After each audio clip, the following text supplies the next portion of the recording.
Hello दोस्तों। स्वागत है आपका अपने YouTube channel read classes Soni ji Chomu पे। दोस्तों, राजस्थान की कला संस्कृति हम पढ़ रहे थे।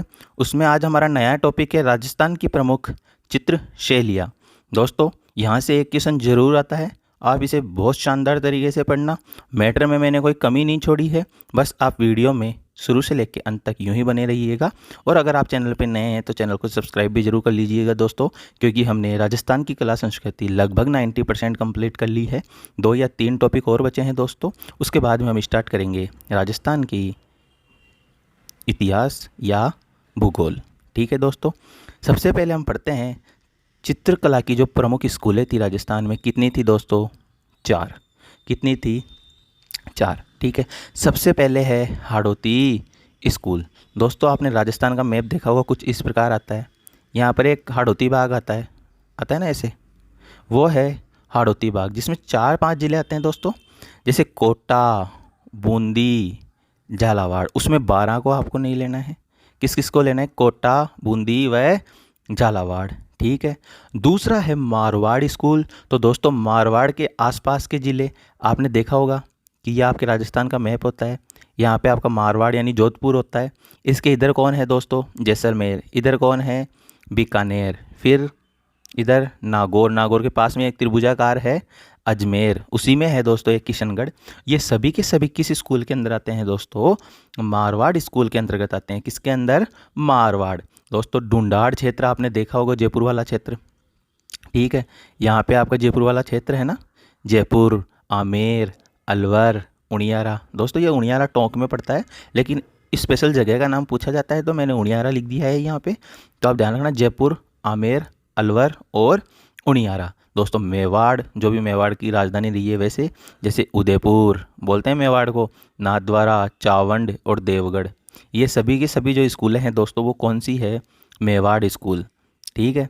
आपकी 4 स्कूल कंप्लीट हो चुकी है। हाड़ौती में आप ध्यान रखना, हाड़ौती वाला क्षेत्र, मारवाड़ में जोधपुर के आसपास वाला क्षेत्र, ढूंढाड़ में जयपुर वाला क्षेत्र, और मेवाड़ में उदयपुर और उसके आसपास का क्षेत्र। दोस्तों, सबसे पहले हम पढ़ेंगे राजस्थान की प्रमुख जो चित्रशैली है वो प्रारंभ कब हुई। तो कब हुई? 15वीं से 16वीं शताब्दी। कब प्रारंभ हुई? 15वीं से 16वीं शताब्दी में। और राजस्थान चित्रशैली का स्वर्णकाल इसे कहते हैं दोस्तों। इसके अगली 2 साल यानी 17वीं और 18वीं साल में, क्योंकि जैसे ही प्रारंभ होती है ना, उस समय विकास खूब होता है दोस्तों। तो 15-16 में तो ये स्टार्ट हुई, और स्वर्णकाल कौन सी? 17 और 18 में। दोस्तों, 10वीं से लेके 15वीं शताब्दी के मध्य राजस्थान में जो चित्रशैली थी उसे कहते हैं अजंता चित्रशैली। क्या कहते हैं? अजंता चित्रशैली। कब से कब तक? 10वीं से लेके 15वीं तक। दोस्तों, चित्रशैली का प्रारंभ हुआ कुंभा के समय। किसके समय? कुंभा के समय। और राजस्थानी चित्रशैली कब प्रारंभ हुई? मुगल काल में। देखो, कालों में पूछे मुगल में, ठीक है, और वैसे शासकों में पूछे तो मेवाड़ के शासक महाराणा कुंभा। दोस्तों, कुछ फैक्ट आ जाते हैं डायरेक्ट एग्जाम में पूछे भी गए हैं, उन्हें देखते हैं हम। सबसे पहले भैंसों का चितेरा। तो परमानंद चोयल। दोस्तों, आप भैंसों को नहलाते हो तो भैंसों को परम आनंद की अनुभूति होती है। क्या होती है? परम आनंद की अनुभूति होती है। तो भैंसों का चितेरा परमानंद। दोस्तों, भूरियो गांव में रहे ने। हाँ, तो गाँवों का चितेरा है भूर सिंह शेखावत। भूरियो कठे रेवे गाँव में, तो गाँवों का चितेरा कौन? भूर सिंह शेखावत। भूर सिंह ने राजस्थानी जगजीवन का सच्चा व यथार्थ चित्रण किया है दोस्तों। इसने नेताओं, देशभक्तों और शहीदों का चित्रण भी किया है। तो सभी का चित्रण कर दिया भाई भूरिया ने। तो भूरिया गांव में रहता था, ठीक है ना, याद हो रहा होगा। आगे है दोस्तों गोवर्धन लाल बाबा। बाबा भील वैसे बारात, मतलब भीलों का चित्रा कौन है? गोवर्धन लाल बाबा। और प्रमुख चित्र कौन सा है? बारात का। कौन सा है? बारात का। दोस्तों, मोहन कुत्तों से बहुत डरता था, क्योंकि जग में कुत्ते ही कुत्ते थे। तो उस कुत्तों का चितेरा था जगमोहन या जगन्नाथ। जगमोहन या जगन्नाथ। इन्होंने एक ही कुत्ते यानी श्वान पर 503 चित्र बनाए हैं दोस्तों। कितने? 503। और कुत्तों का चितेरा था कौन? जगमोहन। आगे है नीड़ का चितेरा, यानी घोंसले आते हैं ना उनके लिए। नीड़ का चितेरा है सौभाग्यमल। गहलोत। ऐसे याद करो कि भाई चिड़िया नीड तो खूब बनाती है पेड़ों पे, सौभाग्य से ही कोई बच जाए तो बच जाए, वरना हमारे जैसे आदमी उसको भटक देते हैं ना, मन नहीं भटकना चाहिए। बहुत तिनके तिनके से वो मेहनत से बनाती है। तो नीड का चितेरा सौभाग्यमल गहलोत। राजस्थानी चित्रशैली को राजपूत चित्रशैली भी कहा जाता है, क्योंकि सर्वाधिक कौन रहते थे? राजपूत। महामारुड़ चित्रशैली गुज्जर प्रतिहारों के समय उत्पन्न हुई। तो ध्यान रखना, महामारुड़ किसके समय? गुज्जर प्रतिहार शासकों के समय। राजस्थानी चित्रशैली का वैज्ञानिक विभाजन आनंद कुमार स्वामी ने किया था। वैज्ञानिक विभाजन में आनंद बहुत आता है, तो वैज्ञानिक विभाजन किसने किया था? आनंद कुमार स्वामी ने। और आधुनिक चित्रशैली प्रारंभ किसने थी? कुंदनलाल मिस्त्री। भाई आजकल के काम कौन करता है? मिस्त्री। यानी आधुनिक काम कौन करता है? मिस्त्री। और मिस्त्री भी कौन? कुंदनलाल मिस्त्री। सर्वप्रथम एकल चित्र प्रदर्शनी राम गोपाल विजयवर्गीय ने प्रारंभ की। दोस्तों किसने? राम गोपाल विजयवर्गीय ने। राम गोपाल एक ही है, अलग अलग नहीं है। राम गोपाल एक ही है, तभी तो इन्होंने एकल चित्र प्रदर्शनी लगाई थी। फिर है भारतीय चित्रकला का पितामह किसे कहा जाता है? तो दोस्तों राजा रवि वर्मा। भारतीय चित्रकला का पितामह कौन है? राजा रवि वर्मा। आगे है आपका, सॉरी, आगे है आलायास और आलागिला पद्धति। क्या होती है दोस्तों? इसे दोस्तों अराइस पद्धति भी कहते हैं। यह भित्ति चित्रों को चिरकाल तक जीवित रखने यानी लंबे समय तक जीवन रखने की पद्धति है। यह अकबर के समय इटली से लाई गई थी और इसका सर्वप्रथम प्रयोग किसने किया था?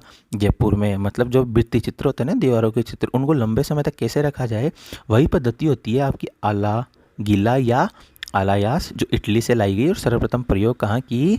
जयपुर में। ठीक है ना। आरायस जो पद्धति है उसे जयपुर में नहीं, शेखावटी में पढ़ा कहते हैं। आलागिला पद्धति जयपुर हो गई ना, लेकिन शेखावटी में इसी कला को क्या कहा जाता है? पढ़ा कहा जाता है। क्या? पढ़ा। आ गया फ्रेस्को कुन्नो। ताज़ा नम जो भित्ति चित्र होते हैं दोस्तों, नया नया ताज़ा ताज़ा माल जो होता है उसे कहते हैं फ्रेस्को कुन्नो। दोस्तों प्रश्न आया हुआ है, ओपन आर्ट गैलरी के लिए कौन प्रसिद्ध है? तो शेखावाटी प्रसिद्ध है। ओपन आर्ट गैलरी के लिए कौन प्रसिद्ध है? शेखावाटी। शेखावाटी की हवेलियों के जो चित्र है दोस्तों वो भी प्रसिद्ध है। भित्ति चित्र है ना शेखावाटी हवेलियों में, वो बहुत ज़्यादा प्रसिद्ध है।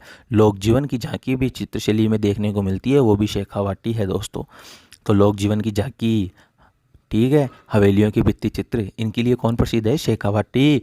शेखावाटी क्षेत्र का मंडावा अपने भित्ति चित्र के लिए प्रसिद्ध है दोस्तों। मंडावा की छः, हमारी मम्मी भी, हमारी मम्मी को पीर, तो मंडावा मन तो यही याद रही, जैसी थे भी याद कर लो। शेखावाटी क्षेत्र का मंडावा अपने भित्ति चित्रों के लिए प्रसिद्ध है।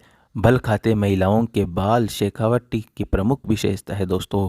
ध्यान रखना, बल खाते हुए महिलाओं के बाल। अरे घुंघरालू बाल, अरे हमारा बाप, घुंघरालू बाल कड़े की शेखावाटी की प्रमुख विशेषता है दोस्तों। मोर जो है वो ऐसा पक्षी है, लगभग सभी चित्रशैलियों में मिल जाएगा आपको। तो सभी चित्रशैलियों में जिसका चित्रण हुआ है वो कौन है? मोर। और राजस्थान की चित्रशैली में प्रमुख रंग कौन कौन से थे दोस्तों? पीला और लाल। आप तो बस पीला याद रखना, पी से पीला, ला से लाल।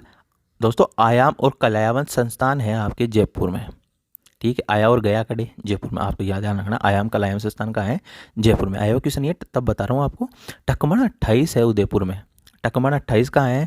उदयपुर में। सर्वप्रथम सोने व चांदी का प्रयोग हाड़ौती चित्रशैली में किया गया था दोस्तों। किसमें? हाड़ौती में। वो थी ना कोटा बूंदी झालावाड़ वाली, वो। राजस्थान का प्रथम चित्रकार कौन है? श्रृंगधर है दोस्तों। कौन है? श्रृंगधर। यहाँ तक तो आपको समझ में आया होगा दोस्तों। ये चित्रशैली की सामान्य जानकारियाँ थी जो आपको आसानी से याद हो गई होगी। इसके आगे हम सबसे पहले देखते हैं अपनी बूंदी चित्रशैली। बूंदी चित्रशैली दोस्तों किसके समय प्रारंभ हुई थी? सुरजन सिंह के समय। किसके समय? सुरजन सिंह के समय। और इन्हीं के काल को दोस्तों स्वर्णकाल कहा जाता है। तो बूंदी चित्रशैली का स्वर्णकाल किसे कहा जाता है? सुरजन सिंह के शासन काल को। राजस्थानी चित्रशैली का पूर्ण चित्रण कौन सी चित्रशैली में हुआ है दोस्तों? बूंदी चित्रशैली में। और यह राजस्थान चित्रशैली का आरंभिक केंद्र बिंदु भी था। सर्वाधिक पशु पक्षियों का चित्रण भी कहाँ हुआ है? बूंदी चित्रशैली में। इसीलिए इसे पशु पक्षियों की चित्रशैली भी कहते हैं। भाई पशु पक्षी ज़्यादा हैं तो शिकार भी ज़्यादा होंगे, तो सर्वाधिक शिकारियों के दृश्य भी कहाँ बने हुए हैं दोस्तों? बूंदी चित्रशैली में यहाँ के जो एक शासक थे उम्मेद सिंह, उन्होंने सूअर का शिकार किया तो उन्हीं का चित्र भी बना हुआ है दोस्तों। वर्षा हो गई, सीन देखो आप तो, वर्षा में नाचता हुआ मोर, फुदकता हुआ बंदर, बहता हुआ पानी, स्नान करती नायिकाएं दिखाई गई है दोस्तों। बरसात आ गई तो वर्षा में मोर भी नाचेगा, बंदर भी फुदकेगा, पानी भी बहेगा और महिलाएं भी क्या करेगी, नहाएगी। तो स्नान करती हुई नायिकाएं भी किस चित्रशैली की विशेषता है दोस्तों? ये सारी की सारी बूंदी चित्रशैली की है। यहाँ के जो फर्श है और दीवार है वो टाइल से युक्त दिखाए गए हैं दोस्तों। किससे युक्त? टाइल से युक्त। यहाँ विनय सिंह के समय, अलवगढ़ शासक से ना, विनय सिंह के समय शेर का चित्रण बना हुआ है दोस्तों। किसका? शेर का। सूअर का भी यहाँ है तो शेर का भी यहाँ है। सबसे इम्पोर्टेंट जो लाइन यहाँ पे आती है, दोनों है। प्रमुख वृक्ष तो है आपका खजूर और प्रमुख रंग है आपका हरा। प्रमुख वृक्ष कौन सा है? खजूर। और प्रमुख रंग कौन सा है? हरा। उम्मेद सिंह के समय बूंदी चित्रशाला यानी रंग विलास का निर्माण हुआ, जिसे भित्ति चित्रों का स्वर्ग भी कहते हैं। तो चित्रशाला या रंग विलास कहाँ है? बूंदी में। किसके समय?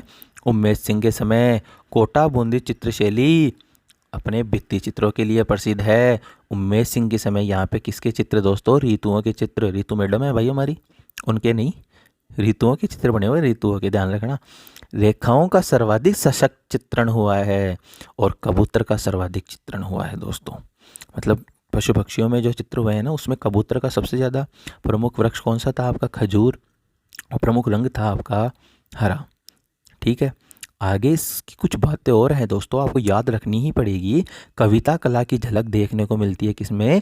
बूंदी चित्रशैली में। रागिनी भैरव, ध्यान रखना इंपॉर्टेंट है, जो वर्तमान में कहाँ है? इलाहाबाद संग्रहालय में रखा हुआ है, उसका भी चित्र यहाँ बना हुआ है। राग दीपक चित्र वर्तमान में बनारस संग्रहालय में रखा हुआ है। इसके प्रमुख चित्रकार आपको याद रखने होंगे, यहाँ से क्वेश्चन उठता है। रामलाल सुरजन और अहमद अली। रामलाल सुरजन और अहमद अली। दोस्तों बूंदी चित्रशैली आपको समझ में आ गई होगी। आगे हम पढ़ते हैं कोटा चित्रशैली। कौन सी चित्रशैली? कोटा चित्रशैली। दोस्तों कोटा चित्रशैली जो है आपके, एक मिनट, थोड़ी सी प्रॉब्लम, हाँ जी, जो कोटा चित्रशैली है वो राम सिंह के समय प्रारंभ हुई थी दोस्तों, लेकिन इसका जो स्वर्णकाल है वो उम्मेद सिंह का शासनकाल है। प्रारंभ किसके समय? राम सिंह, लेकिन स्वर्णकाल उम्मेद सिंह। दोस्तों यहाँ पर रानियों का शिकार करते हुए दिखाया गया है, ध्यान रखना। सर्वाधिक शिकारियों के जो चित्र है वो कहाँ है? बूंदी में। लेकिन रानियों को शिकार करते हुए कहाँ दिखाया गया है? कोटा में। नाक से कांटा निकालते हुए नायिका को दिखाया गया है दोस्तों। राम और हिरण को शिकार करता हुआ दिखाया गया है। यहाँ के जो प्रमुख दिखाए गए चित्र हैं वो है बेटी की विदाई, उमड़ते घुमड़ते बादल, हाथियों की लड़ाई, साथ्या यानी स्वास्तिक चिन्ह और मंगल कलश। ये सभी की सभी जो विशेषताएं हैं दोस्तों किसकी है? कोटा चित्रशैली की है। किसकी? कोटा चित्रशैली की। दोस्तों यहाँ पर प्रमुख जो वृक्ष है जो बूंदी में था वही है, कौन सा? खजूर का वृक्ष। डालू राम जी ने यहाँ रागमाला चित्र बनाया, जो कोटा का सबसे बड़ा रागमाला चित्र था। किसने बनाया था? डालू राम जी ने। इस चित्रशैली में नारी सौंदर्य का सजीव चित्रण दिखाया गया दोस्तों, मतलब ब्यूटीफुल नारियाँ दिखाई गई है। प्रसिद्ध चित्रकार हैं रघुनाथ जी, गोविंद राम जी, डालू राम जी, लच्छी राम जी और नूर मोहम्मद। ध्यान रखना, चित्रशैलियों के जो चित्रकार हैं उनके नाम आप जरूर ध्यान रखोगे।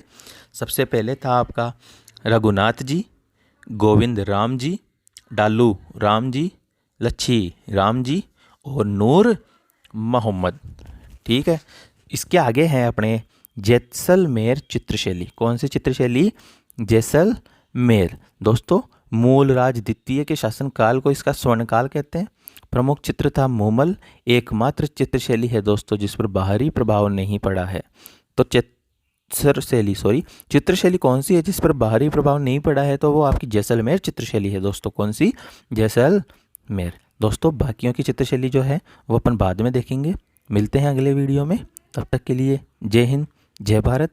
चैनल पर नए हैं तो चैनल को सब्सक्राइब जरूर करना।